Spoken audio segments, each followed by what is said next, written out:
The day I learned my husband was expecting a baby, it wasn't with me.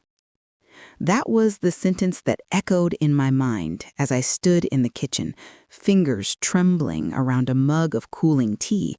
The steam had stopped rising, but my breath hadn't. It came out shaky, shallow, uneven, the way it does when the ground slips a little under your feet and you pretend it's nothing more than a stumble. I remember staring at that mug like it could explain something, anything, but nothing in my home, nothing in my world, nothing inside my husband's smile from the past 7 years hinted at the storm I was about to walk into. I had always believed betrayal made noise, crashing plates, slammed doors, raised voices, but mine began quietly, like a soft crack under paint, a hairline fracture only visible when light hits just right. And that morning, the light hit. Before all this, my life felt steady in a way that made me grateful every day.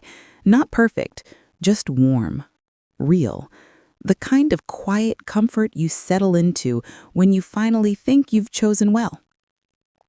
My name is Amina, and for 7 years, I believed I had built a beautiful life with my husband, Daniel.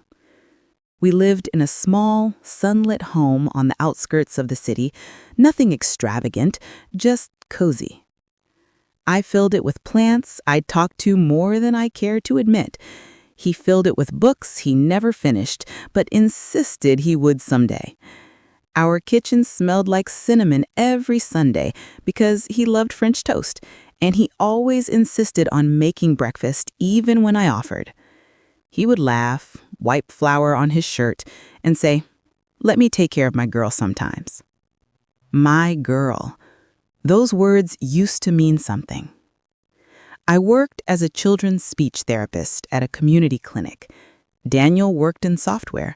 Long hours sometimes, but predictable. He was gentle, thoughtful, the kind of man who remembered birthdays and anniversaries without reminders. He held my hand in grocery stores. He kissed my forehead every night before falling asleep.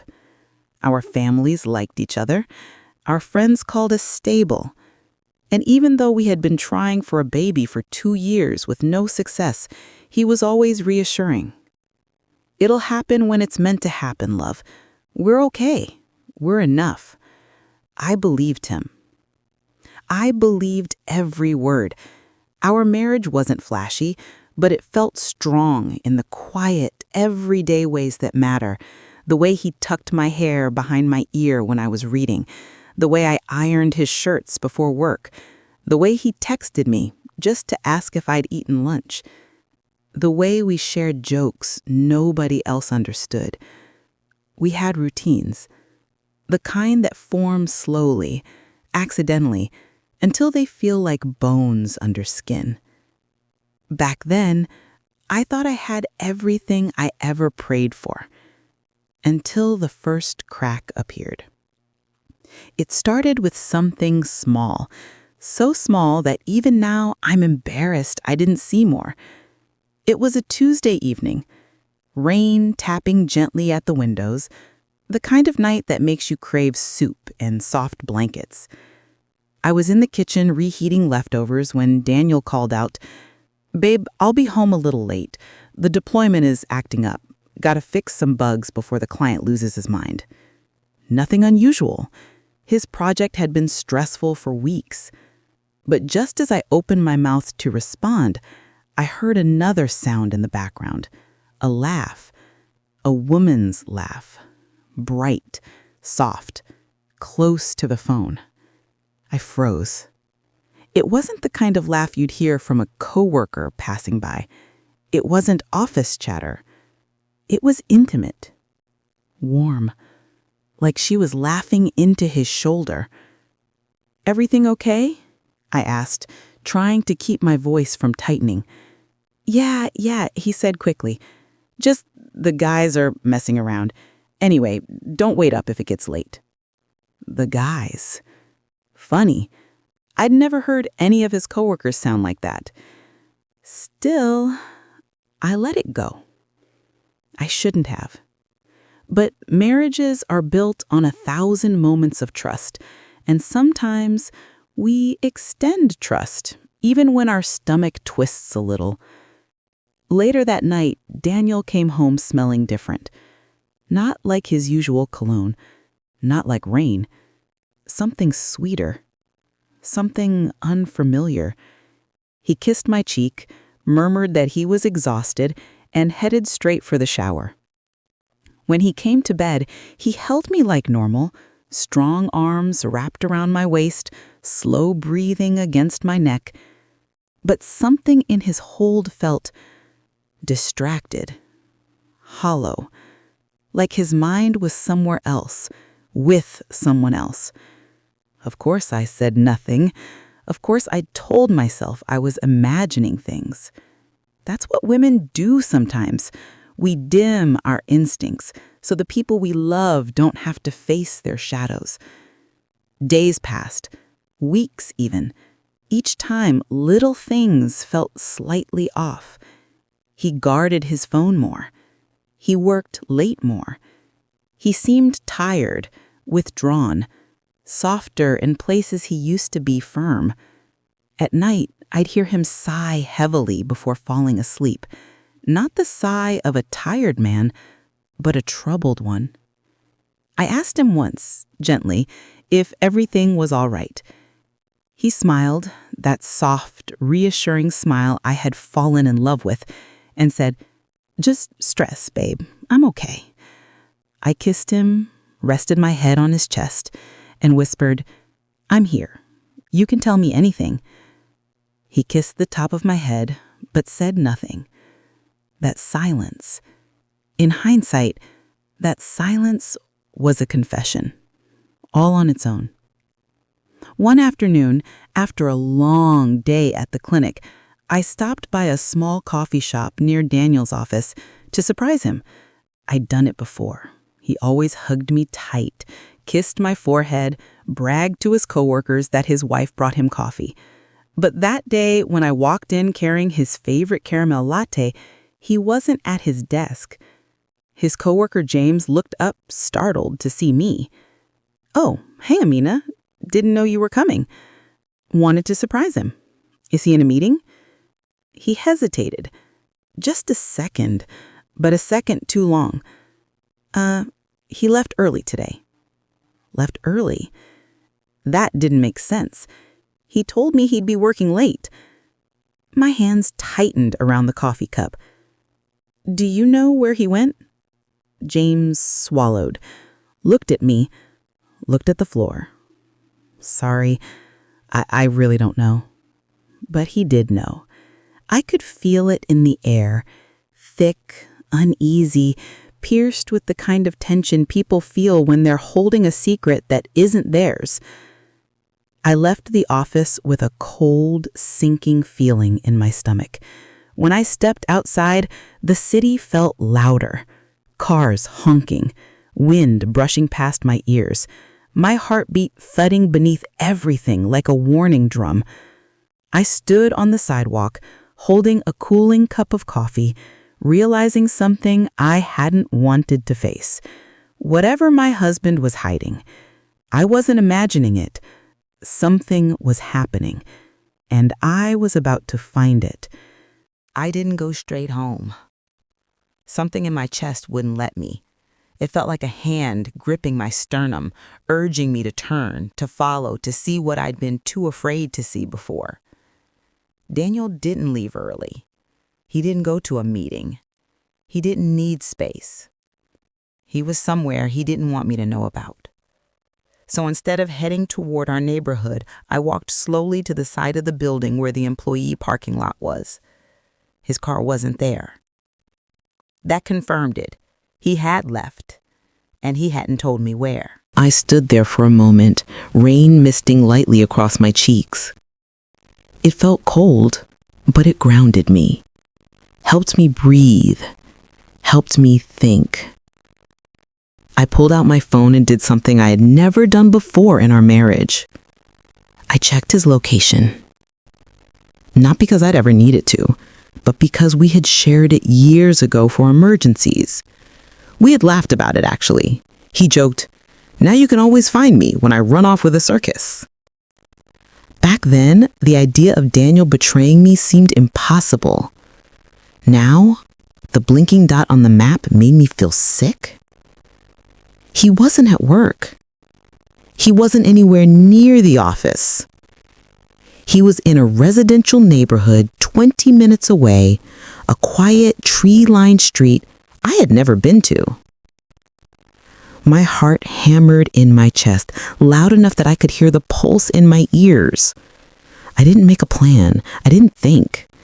I just started walking to my car, hands shaking, as I unlocked the door and slid into the driver's seat.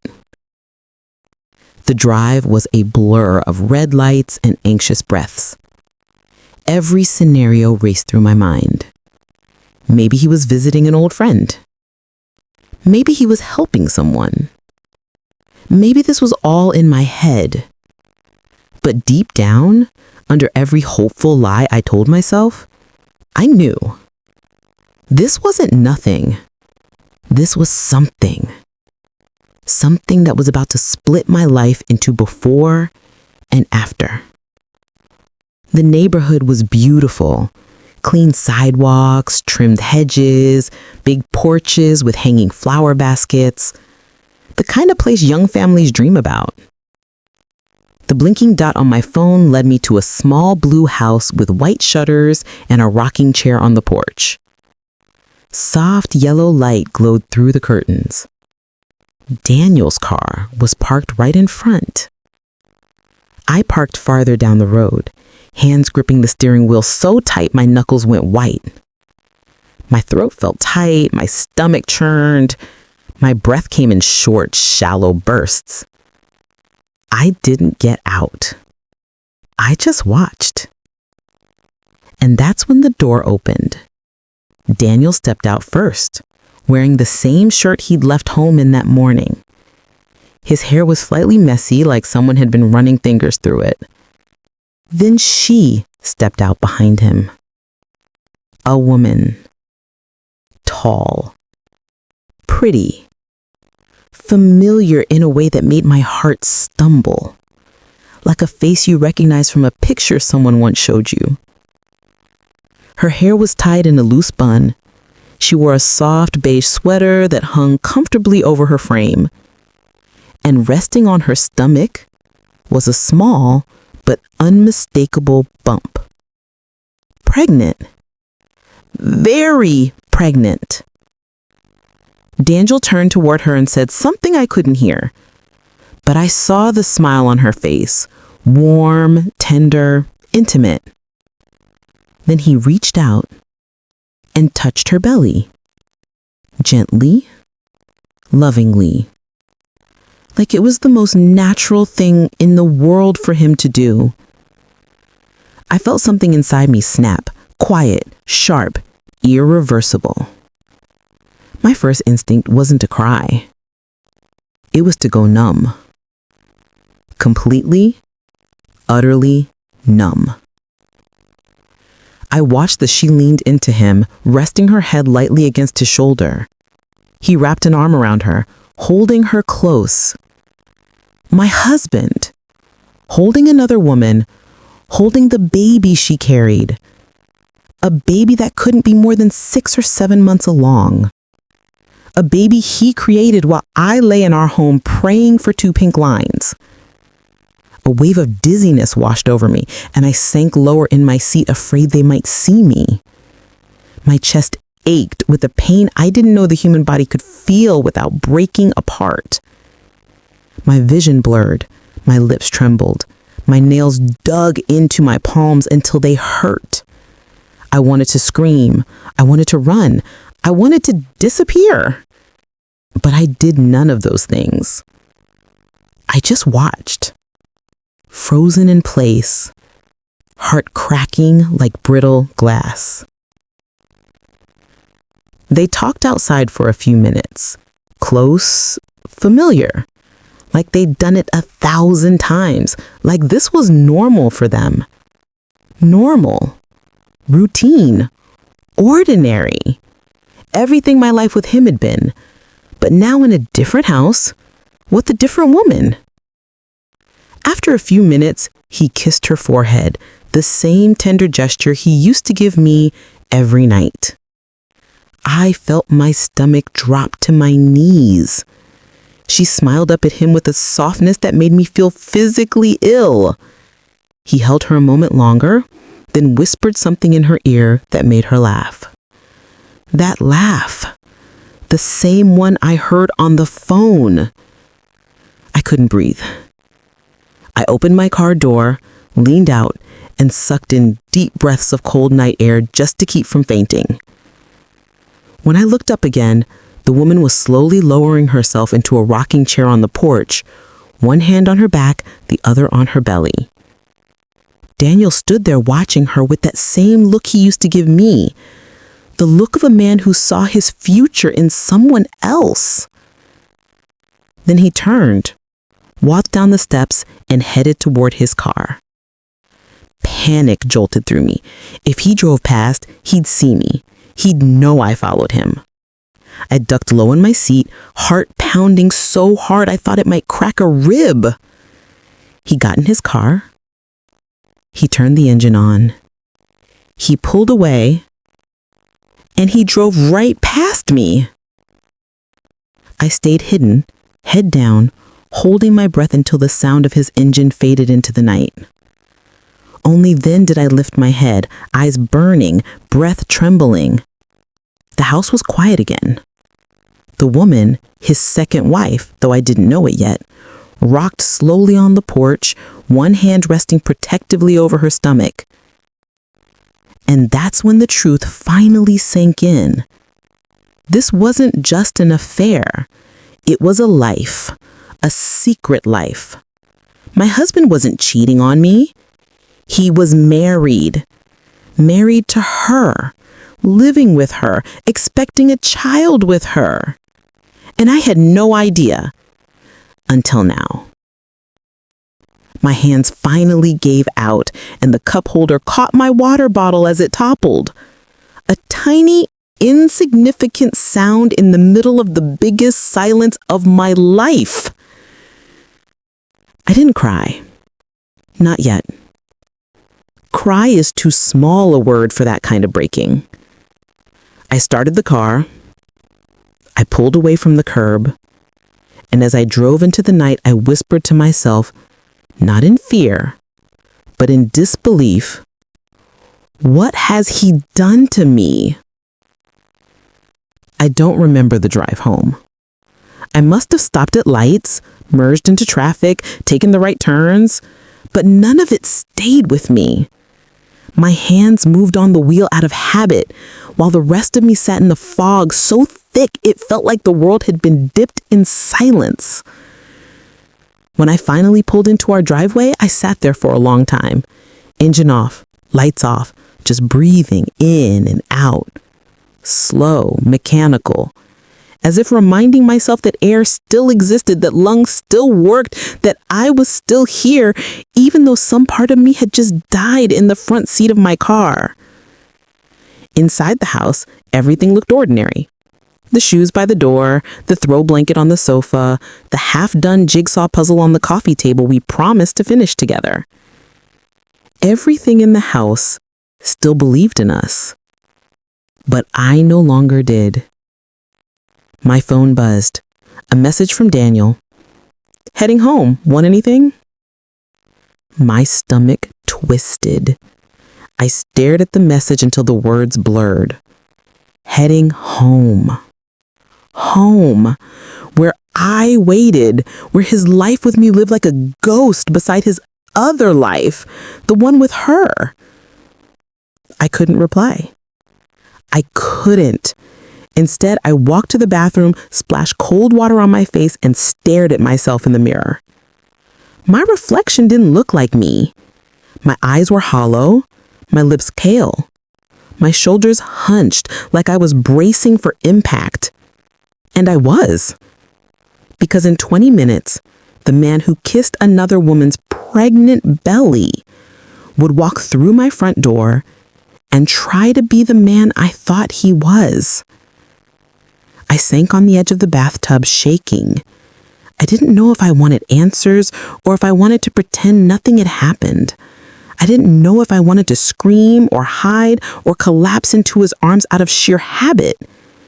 I didn't know anything. Except one thing. My life had changed forever. The sound of the front door opening sliced through the silence. "Amina," Daniel called out, cheerful, oblivious. For a long moment, neither of us spoke. The house was so quiet, I could hear the refrigerator humming in the kitchen, the faint ticking of the living room clock, the subtle tremble of my own breath. Outside, a car passed, headlights sweeping across the curtains like a reminder that the world was still turning, even though mine had stopped hours ago. Daniel stood a few feet away, looking smaller than I'd ever seen him, his shoulders slumped, his eyes red, his hands hanging by his sides as if he didn't know what to do with them anymore. I wasn't used to seeing him like this. I wasn't used to feeling like this. My legs felt shaky, like the floor was moving under me, like grief had its hands around my knees and was trying to pull me down. But I refused to fall, not while he was watching. "Say something," he whispered finally, voice hoarse. "Please." "What do you want me to say?" I asked, barely above a breath. "That you'll let me fix this." Fix this. The phrase was so absurd, I almost laughed. Instead, a tear slid down my cheek. Not the quiet kind, but the heavy kind that seems to pull half your soul with it. "You can't fix this," I said. "You broke something I didn't even know could break." He squeezed his eyes shut, like the words physically hurt him. "I made a mistake," he said, "a terrible one, but I still want our life. I still want you." I shook my head. "You don't get to want me after building a life with someone else." She wasn't building a life with... She's 7 months pregnant, Daniel. That is a life, a real one you helped create, one you're a part of in ways you'll never be part of mine. He opened his mouth, but I held up a hand. "No more half-truths. No more saying what you think I want to hear. If there's anything left between us that deserves respect, give me the truth." Silence. Then, "I love her." The room tilted. Not visibly, not physically, but inside me, something shifted in such a violent way that I had to grip the wall beside me. He didn't say it loudly. He didn't say it proudly. He said it like a confession he'd been burying for years. "I love you," he added quickly, "but I love her too. It wasn't supposed to happen. I didn't choose it. I didn't plan it. But it's real." A coldness spread through me, slow, steady, suffocating. "You love her too?" I repeated, the words tasting bitter in my mouth. "So I'm, what, an extra chapter? A comfort zone you didn't want to leave?" "No," he said, stepping forward. "Amina, you're family. You're my home." I stepped back again. "Home? You don't betray your home." "Did she know about me?" I asked. He hesitated. Always hesitating, always choosing silence before truth. Then a tiny nod. I felt something sharp twist inside my chest. "She knew then," I said, voice shaking. "But she didn't stop you. She was hurt. She didn't know how to let me go either. So you hurt both of us, but still kept both of us." He didn't deny it. My hands curled into fists. "I hate what you've done to me. I hate what you've made me feel. I hate that I look at you now and see a stranger wearing the face of the man I loved." He flinched. "Don't say that." "Because it hurts?" I asked bitterly. "Good. Imagine living with that hurt every day without even knowing why." I turned away from him, because if I kept looking at his face, I would crumble. But he reached out gently, fingertips brushing my arm. His touch used to steady me. Today, it felt invasive. I pulled my arm away. His hand fell limply to his side. "Amina," he said, cracking, "tell me what you want. I'll do anything. Anything." For the first time since this started, I realized something. I had power now. Not the kind that feels good, the kind you get after losing everything else. "I want space," I said, steadying my breath. "I want clarity. I want to breathe without feeling like I'm inhaling your lies." His face tightened. "Are you leaving me?" he asked, voice trembling with fear. "I don't know," I admitted, "but I'm not staying tonight." "Amina, please." "No," I said firmly. "Every corner of this house feels like a landmine right now. I need distance." He stepped toward me again, but I raised my hand. "Don't," I whispered. "Please, don't make this harder." He froze. Tears slipped down his face, quiet, helpless tears, the kind that came too late. "I don't want to lose you," he said, voice breaking. "I can't lose you." You already did. You just didn't notice." I walked to the bedroom with heavy feet, pulling out a small overnight bag. Toothbrush, sleepwear, a change of clothes. Nothing sentimental. Nothing that tied me to him. Daniel appeared in the doorway, watching me pack like he was witnessing the end of something sacred. "Amina," he said, voice barely audible. "Don't go." I zipped the bag closed. "I'll call you when I'm ready to talk again." He moved forward on instinct, arms lifting as though to hold me, comfort me, beg me. But I sidestepped him. "Goodbye, Daniel," I whispered. "Not forever. Not yet. But enough for now." I walked past him, past the living room where our memories lived, past the kitchen where we laughed, past everything that used to make sense. The air outside was cold, sharp, real. I stepped into it, and for the first time all day, I could breathe. I stayed. Not because I wanted to, not because there was anything left in that house that felt like home, but because leaving too fast would have meant walking away without clarity, without proof, without the full truth of what the man I loved had done behind my back. When you've been blindsided once, your heart becomes suspicious of shadows. Your eyes start memorizing details. Your hands start storing tiny pieces of evidence, receipts, screenshots, passwords you never cared about before.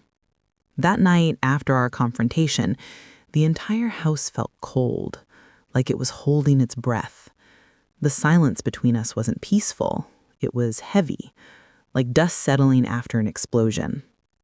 Daniel slept in the guest room, or pretended to. I heard him pacing long after midnight, slow, anxious steps, like he was rehearsing excuses in the dark. I lay awake on the opposite side of the wall, staring at the ceiling fan spin slow circles, thinking, this is the same man who used to pull the blanket over me when I fell asleep watching movies. The same man who used to warm my side of the bed in winter. When did I become someone he could lie to so easily? By morning, I was numb, but numbness can be useful. It's steadier than heartbreak. When I made breakfast, I did it with precision of someone performing surgery. Carefully, quietly, without emotion. The smell of fried eggs filled the kitchen, but neither of us ate much. He kept glancing at me like a man waiting for a verdict. "Did you sleep?" he asked. "No." He nodded, pushing food around his plate. I didn't ask if he slept. I didn't care. Around noon, he left for work. Or so he said. I waited exactly 10 minutes before I opened the drawer where he kept his laptop bag. His work ID was gone. His charger was gone. But his laptop, the one he claimed he needed for a major project, was still there. A lie. I opened it. My hands trembled, but my mind was sharp, calculating. I didn't hack anything. I didn't need to. His passwords were the same since college, his mother's birthday. I had begged him to change it for years, worried someone would break into his accounts. Turned out, the only person who never had trouble breaking into his accounts was the woman he promised to love forever. His email opened and I saw them instantly. The messages from her. Labeled under a fake name, m.carter.accountant. Clever, but not clever enough. The first one was from 6 months ago. I told you, I can't keep hiding like this. We need to make a plan. I'm not doing this forever. My hands went cold. I clicked another. You should tell her before someone else does. And then another. We saw the doctor today. 5 weeks. I'm scared, Daniel. 5 weeks. The email was timestamped from months earlier. She must be far along now. My chest tightened, but I kept scrolling. And then I saw it. A scanned document attached to one of the emails. I clicked it.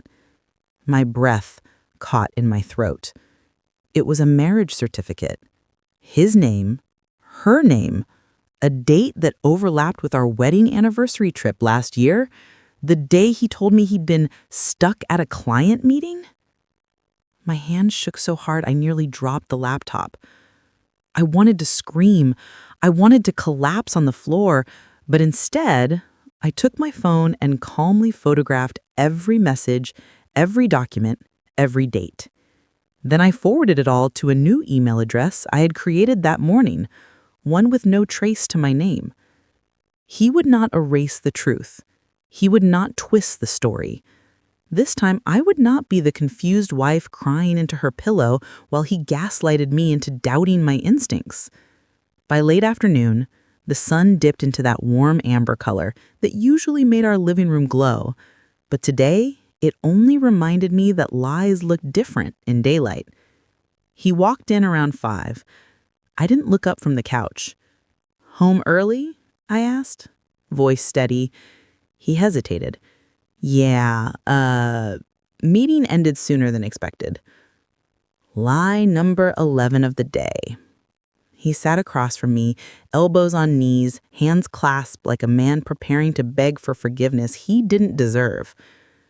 Listen, he began softly. We should talk about what happened yesterday. I didn't mean for you to find out like that. Like what? I asked. Like your wife being pregnant, or like me discovering you have another wife at all? He swallowed hard. His eyes darted toward the hallway where his laptop sat. He was worried. Good. You're twisting everything, he whispered. Am I? He rubbed his face. I made mistakes, but what? I leaned forward. But you loved us both. But you didn't know how to choose? But you thought you could manage 2 lives at once. He flinched. People don't like when you speak the truth they've tried to swallow. He dropped his voice lower. I just need time. Please, please don't make any decisions yet. I already made one, I said. His head snapped up. I'm staying, I said quietly. He let out a shaky breath, mistaking my words for hope. Thank you. I promise I'll fix this. But he didn't understand. I wasn't staying for him. I was staying for the truth, for the evidence, for the strength to walk away without a single doubt left inside me.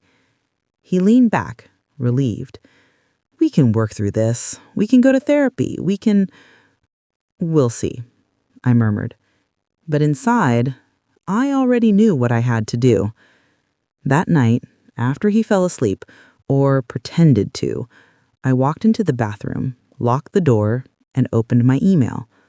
All the files, every message, every photo were there.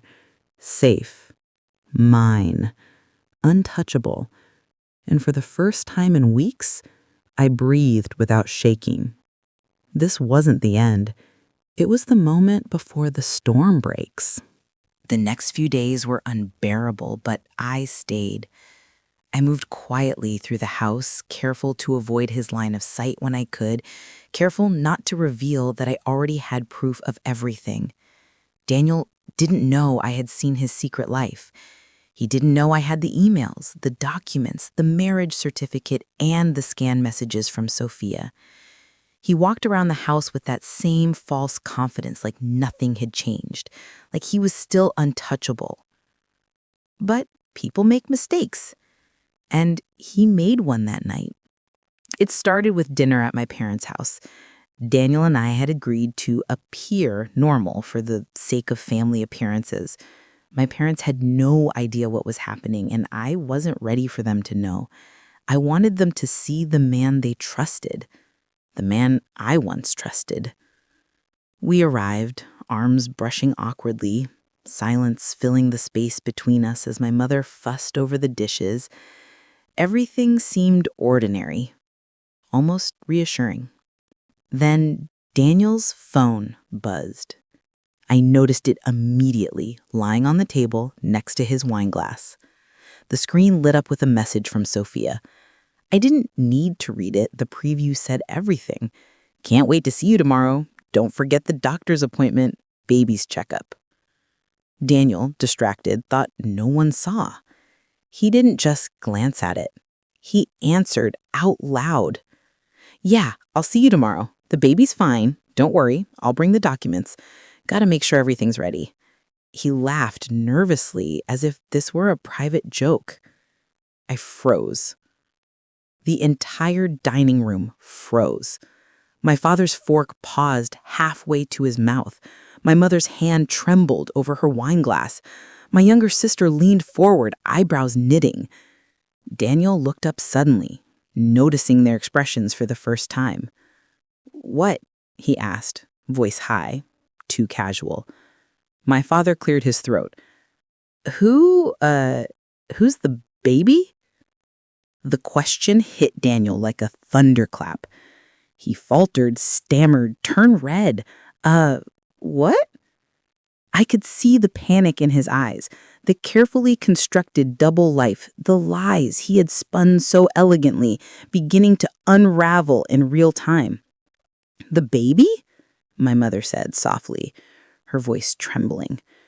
You just said something about a baby? Daniel's mouth opened and closed. No words came out. He could feel the weight of the room, the eyes of everyone he cared about staring straight through the facade.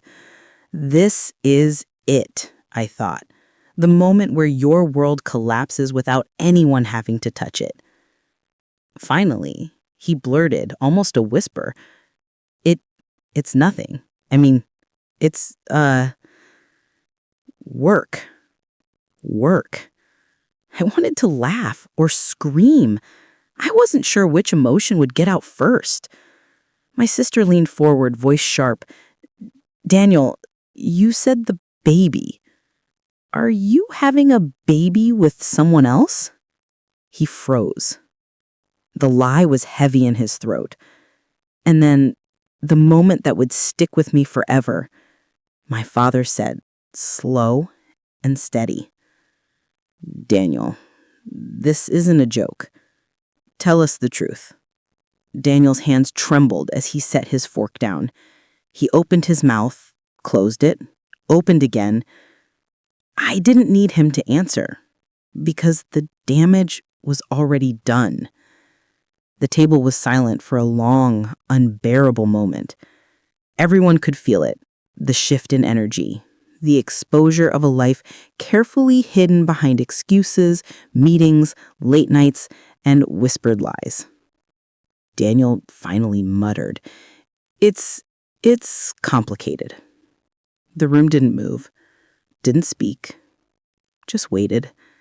And in that moment, I realized this was the first crack in the armor. The truth had a way of exposing itself even when you try to hide it, even when the one person you betrayed hasn't said a word, even when no one knew your side of the story yet. The next morning, the rumors had already begun. A neighbor had seen Daniel talking on the phone loudly in the driveway, mentioning the baby documents. Someone in the office had overheard him talking to a client about personal obligations. By evening, whispers were everywhere. People started asking questions. Friends we thought were loyal began making cautious comments like, "Everything okay at home? You seem distracted lately. I hope nothing's going on." Daniel tried to spin it, tried to explain, tried to deny, but every explanation contradicted something else he had said before. Every word only revealed more inconsistencies. I stayed in the background, quiet, observing. I didn't need to confront him publicly. I didn't need to act out. The world was already catching up to him. The consequences were unfolding naturally, and that realization gave me strength. Strength I hadn't felt since the moment I saw him with Sophia. I began to plan, not revenge, not humiliation, not drama, just clarity. Because by the time Daniel realized that I had proof too, I would be 2 steps ahead. I started documenting everything I noticed over the next few days. Calls he tried to hide, messages he accidentally left on his screen, receipts that contradicted his explanations, small inconsistencies in his stories. Every little piece became another brick in the foundation I was quietly building, a foundation I could stand on when I decided to act or when the world demanded accountability. By the end of the week, Daniel's public mistake had done more than I could have hoped. Neighbors were whispering, his colleagues were confused, his friends had started questioning him. And I was no longer just the wife he betrayed. I was the observer, the silent strategist, the woman quietly reclaiming her power without a single shout. That night, as I lay in bed staring at the ceiling, I realized this isn't just about heartbreak anymore. It's about justice. It's about exposing the truth on my terms. And it's about taking back a life that was almost stolen from me. I closed my eyes. For the first time in weeks, I slept without shaking because the storm had begun and I was ready. The next few weeks were like walking through fog while the world watched. Daniel's mistakes had begun to ripple outward. People noticed, whispered, asked questions. Some of his colleagues subtly avoided him. His friends looked at him differently. Even the neighbors who had once smiled politely now gave him cautious nods, unsure what he was hiding. But I stayed in my quiet corner, observing, documenting, and most importantly, breathing. I had learned to breathe again. I moved through the house like a ghost who had regained her life. I cooked. I cleaned. I poured my morning coffee exactly how I liked it instead of how he preferred. I slept without tension in my shoulders. Little things I realized were powerful. When your trust is shattered, even small routines reclaim a sense of self. One evening, I decided it was time to confront Daniel again, not in anger, not in tears, but in clarity. He was sitting at the dining table, laptop open, pretending to work. I poured myself a glass of water, stood across from him, and said calmly, "Daniel, we need to talk."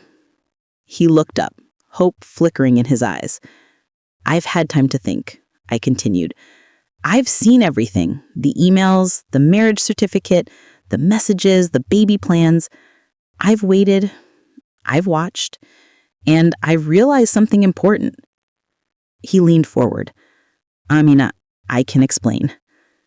"No," I interrupted softly but firmly. "You've explained. You've lied. You've manipulated. And now everyone is starting to see it too. Your mistakes are your own, and your consequences are unfolding." He closed his laptop, finally meeting my eyes.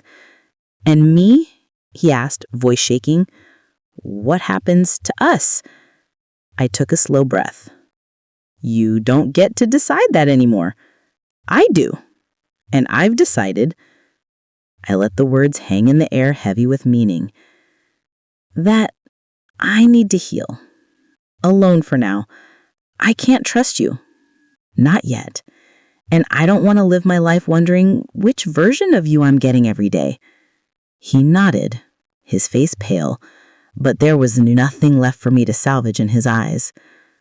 Over the next days, I began to rebuild the parts of my life that had been swallowed by betrayal. I returned to the friends I had neglected. I cooked elaborate meals for myself, savoring each bite. I started journaling, writing down every feeling, every thought, every painful memory, and letting it go on paper. One afternoon, I found myself walking through a local park I had avoided since discovering the affair. The smell of damp leaves and fresh grass reminded me of a simpler time before heartbreak, before lies. I stopped by a bench and sat. For the first time in months, I felt light. Not healed entirely, not untouched by pain, but free enough. The house felt different without him constantly hovering around, without his voice cutting into my thoughts, without the weight of his lies pressing against every corner. For the first time in months, I moved through the rooms like they were my own again. Every small detail, the morning sunlight hitting the kitchen counter, the faint scent of the lavender soap in the bathroom, the soft creak of the wooden floor beneath my feet became a reminder that I was still here, still breathing, still myself. I started waking up early, before the world demanded my attention. There was something sacred about those quiet hours. I brewed coffee slowly, savoring the steam rising from the cup. I sat by the window, letting the light warm my face as I made mental lists of what I needed to reclaim. My routines, my friendships, my hobbies, my boundaries. Everything Daniel had tried to control, every piece of my life he had assumed he could manipulate, was slowly coming back to me. The first day I allowed myself to cry without restraint was telling. I sank to the living room floor, knees pulled to my chest, and let the tears come. They weren't just tears of anger or betrayal. They were for the months I had doubted myself, the nights I had questioned my worth, the moments I had foregone my instincts to trust a man who didn't deserve it. I cried for the part of me I had almost lost, and when the crying ended, I felt lighter. I started journaling daily, not just a list of events, but the full spectrum of my emotions. I wrote about the mornings I had believed in him completely, about the little moments of affection that now felt like lies, about the first day I saw the proof of his secret life. And then I wrote about the present, about my resilience, my anger tempered by clarity, and the cautious hope that life could be rebuilt stronger than before. In those pages, I began to see patterns, the ways I had given too much, the ways I had ignored my intuition, and, importantly, the ways I was learning to reclaim myself. I didn't need anyone to tell me I was strong. I could feel it in my fingers gripping the pen, in my spine straightening, in my chest rising and falling with a steady, deliberate breath. I reached out to friends I had neglected. At first, there were awkward calls and hesitant messages. "Are you okay?" they asked. "Do you need anything?" I laughed softly to myself. I was okay. I didn't need rescue. I needed connection, truth, and the comfort of people who had always cared. Lunches and coffee dates followed, and for the first time in months, I laughed freely, not the nervous, half-hearted laugh I used around Daniel to avoid suspicion, not the laugh that came out forced at work meetings, but a genuine, full-bodied laugh that reminded me I was alive, that my heart was capable of warmth again. One friend, Sarah, looked me in the eyes over our coffee one afternoon. "I don't know how you do it," she said. "If I were in your place," I interrupted gently. "You can do it too. You just have to decide that your life matters more than anyone else's mistakes. That's what I'm learning. And in her gaze, I saw a spark of understanding, of solidarity. It made me realize that healing is contagious, that by standing strong, we give permission for others to do the same. I began reclaiming my space in small ways. I rearranged furniture to make the rooms feel fresh. I bought new curtains and threw out items that reminded me of him, not out of hatred, but because the objects had lost their meaning. I took long walks in the neighborhood I had avoided for months, noticing the flowers, the streetlights, the rhythm of the world going on outside my pain. I signed up for a yoga class and discovered muscles I hadn't used in years, stretching, breathing, moving with intention. It felt symbolic. My body had carried the weight of betrayal. Now it could release it. My mind began to quiet. My heart started to open to the possibility of joy again, not dependent on anyone else, not tethered to Daniel's deception. One evening, I baked a cake, an spontaneous act. Nothing fancy, just chocolate with a sprinkle of sea salt. As I pulled it from the oven, the aroma filled the kitchen. I smiled at the simplicity of the moment. I am allowed happiness, even small happiness, I told myself, even while everything else is falling apart.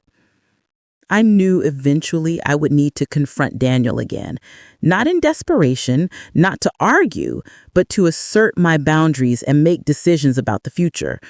But before that, I needed to strengthen myself. Every conversation, every interaction with him had to be approached with clarity, not emotion, and every day of independence was training for that confrontation. I also thought about Sophia, the woman carrying Daniel's child. I didn't hate her. I didn't want to destroy her life, but I needed to prepare for the possibility of a meeting, a conversation where truth would finally meet consequence. I envisioned it calmly, words chosen carefully, boundaries clear, no room for manipulation.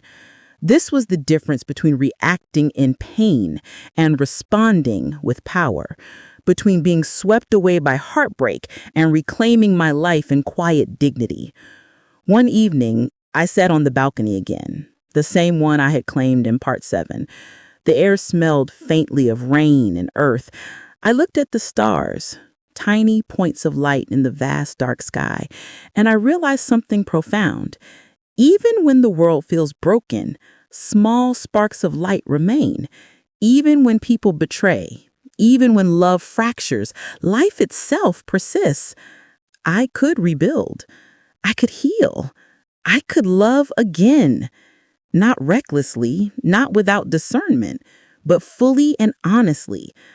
I thought about the future, about lessons learned, about courage, about the quiet power of survival, and I smiled softly, feeling the rhythm of my own heartbeat, the strength in my hands, the clarity in my mind, because I had discovered the most important truth of all. Even in betrayal, even in heartbreak, we have the choice to reclaim ourselves. The nights are quieter now. I wake up and don't flinch at shadows or imagined whispers. I walk through my apartment and feel the light against my skin, the smooth surface of the countertop, the soft hum of the city outside. Each corner of this small reclaimed space is a reminder that I survived, that I endured, that I built something for myself out of the ruins left behind by someone else's deception. I think about Daniel sometimes, not with rage, not with desire, but with clarity. He made choices that shaped his story just as I made choices that shaped mine. And the difference is simple. I refuse to let his lies define who I am or who I will become. I think about Sophia, too. I feel a quiet compassion for her, not because I forgive easily, but because I understand the tangled human mess that secrets and mistakes can create. She and I will move forward in our separate lives, carrying lessons, boundaries, and a shared recognition of a man who failed both of us. And I think about me, the woman who cried alone on the floor, who questioned her worth, who felt the sharp sting of betrayal. She is still here, stronger, wiser, careful but open to life again. I have learned that strength does not always roar. Sometimes it whispers in the quiet moments of reflection. Sometimes it is choosing a cup of tea in the morning, taking a deep breath and saying, I am allowed to be happy. I am allowed to be whole. I have learned that trust, once broken, does not always return. And that is not a failure. Protecting yourself, setting boundaries, reclaiming your life, that is courage. I have learned that betrayal is painful, yes, but it is also illuminating. It shows us what we will no longer tolerate, what we deserve, and what we must protect. And finally, I have learned that life continues even after heartbreak. The sun rises, the coffee steams, the pages of our story keep turning. And in each new day, we can find freedom, peace, and the chance to rebuild, stronger, clearer, more ourselves than ever before. If you have ever been betrayed, if someone you trusted deeply has hurt you, know this: you are not powerless. The story may not end the way you imagined, but that does not mean it cannot end with dignity, self-respect, and healing. Ask yourself, what would it mean to reclaim your life quietly, deliberately, and with courage? How would it feel to step out of someone else's shadow or lies and finally stand fully in your own light? Healing is not instant. It is not always obvious, but it is possible. And every small step you take, choosing boundaries, choosing yourself, choosing clarity, is a victory. Even if the world still whispers, even if the person who betrayed you tries to manipulate or control, you can choose your own path. You can choose peace. You can choose strength. You can choose life. If my story resonates with you, if you've ever been betrayed and wondered whether you could survive,